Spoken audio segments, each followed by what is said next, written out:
సర్కార్ వైద్య రంగానికి అధిక ప్రాధాన్యం ఇస్తుందని చెప్పారు మంత్రులు లక్ష్మారెడ్డి, జూపల్లి కృష్ణారావు. గిరిజన ప్రాంతాల్లో అధునాతన సౌకర్యాలతోటి కార్పొరేట్ స్థాయిలో వైద్యం అందిస్తామన్నారు. వైద్యపరంగా ఎటువంటి సమస్యలున్నా వెంబటే పరిష్కరిస్తామన్నారు. భద్రాద్రి కొత్తగూడెం జిల్లా భద్రాచలం ప్రభుత్వ దవాఖానల కొత్తగట్టిన భవన సముదాయాల్ని మంత్రులు ప్రారంభించారు. అంతకుముందు భద్రాచలం సీతారామచంద్ర స్వామిని దర్శించుకుని ప్రత్యేక పూజలు చేశారు. ఆ తర్వాత జిల్లాల వైద్య సేవల మీద అధికారులతో సమావేశం నిర్వహించారు.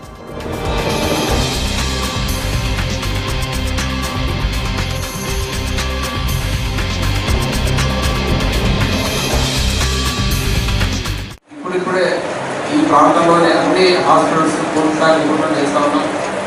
ఈరోజే భద్రాచలం హాస్పిటల్లో ఇంకో 100 బెడ్ పెంచి కొత్త బిల్డింగ్ అధునాతన సౌకర్యాలతో అడ్వాన్స్డ్ ఎక్విప్మెంట్స్తో దాన్ని మనం స్టార్ట్ చేసుకుపోతూ ఉన్నాం.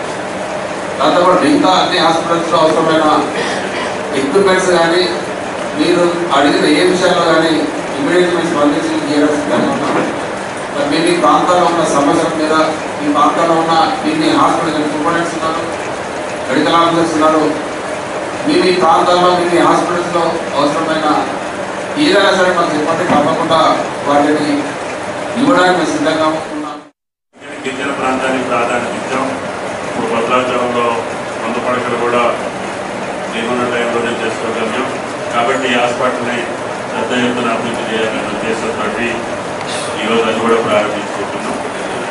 ముఖ్యంగా గిరిజన ప్రాంతంలో ఉన్నటువంటి వైద్య సిబ్బంది ఈ సమయంలో కొంచెం ప్రత్యేక శ్రద్ధ తీసుకోవాలి.